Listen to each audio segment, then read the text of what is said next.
just had to do that because it's fun.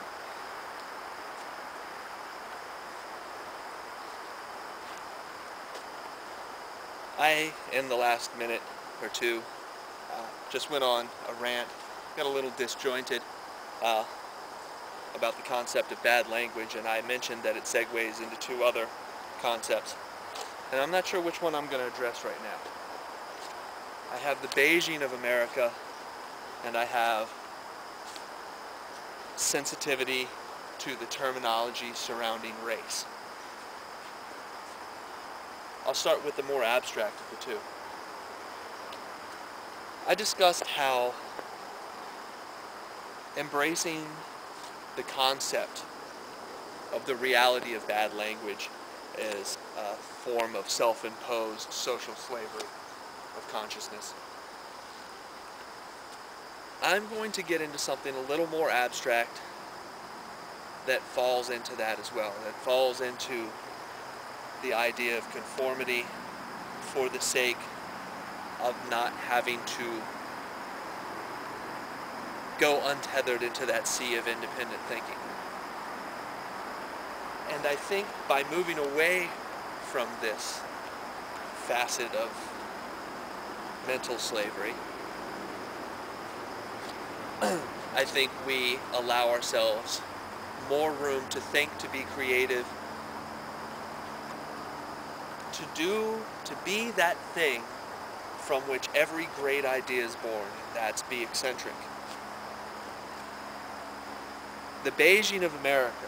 When you walk down the street where there is traffic, you will see a few categories of car colors. Just a few. Not that there's just a few available, there's just a few that we really buy. Now, one of those categories, the ever-growing little niche, is one of silver, tan, beige, whitish kind of thing. The kind of car color that we have to come up with objects to describe. Champagne, pebble, sand, dusty day. And if somebody were to rob a bank and that was the color of the getaway car, you wouldn't even know what to tell the police. Anyway, there's a reason we buy these cars. Resale value, the way it looks to clients, if that is something that concerns us.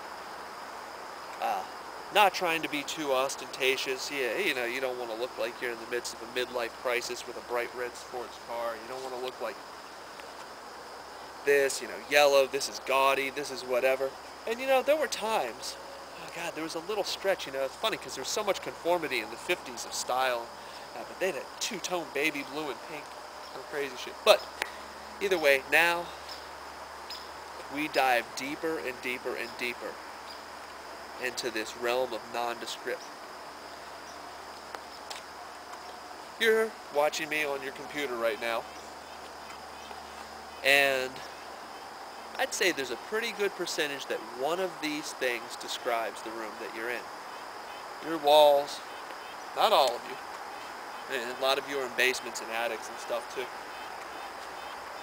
But there's a good chance that you have tan Berber carpet at your feet. I go into a lot of houses. I even used to lay carpet. You wouldn't believe how much tan Berber carpet there is. A lot of different kinds of tans, a lot of different loops of Berber. But, you know, that's what we're all doing. It doesn't stand out, it doesn't offend the eye, it doesn't make people, ugh, when they come in. Sale of the house is easy. It goes with your eggshell white walls. It goes with your Navajo white walls. It goes with your egg white walls. Antique white. I think I covered all the colors. No, I covered the colors that I see in 99.9% of all houses. And yeah, I've counted it out. That's a precise statistic. But there we are again. We have decided, you know what? Here is a realm of being, of existence.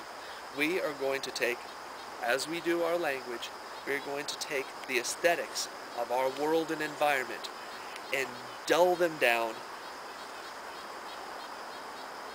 to remove ourselves from the realm of free expression. We are going to raise our kids in this environment.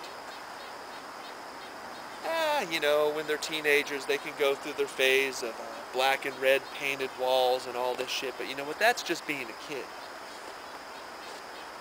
You'll get yourself some tan cargo shorts when you're in college, and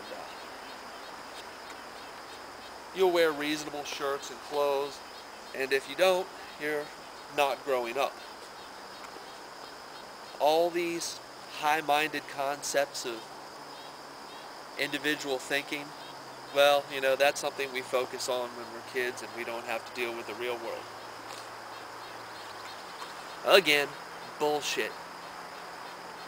You are yielding to something toxic, something cancerous, when you choose to adhere to this. And you know what?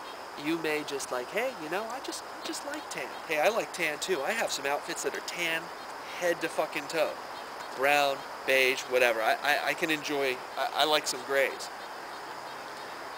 When that becomes all you will do, if you look around and you see that, hey, my car, it's a nice color. My walls are a nice color.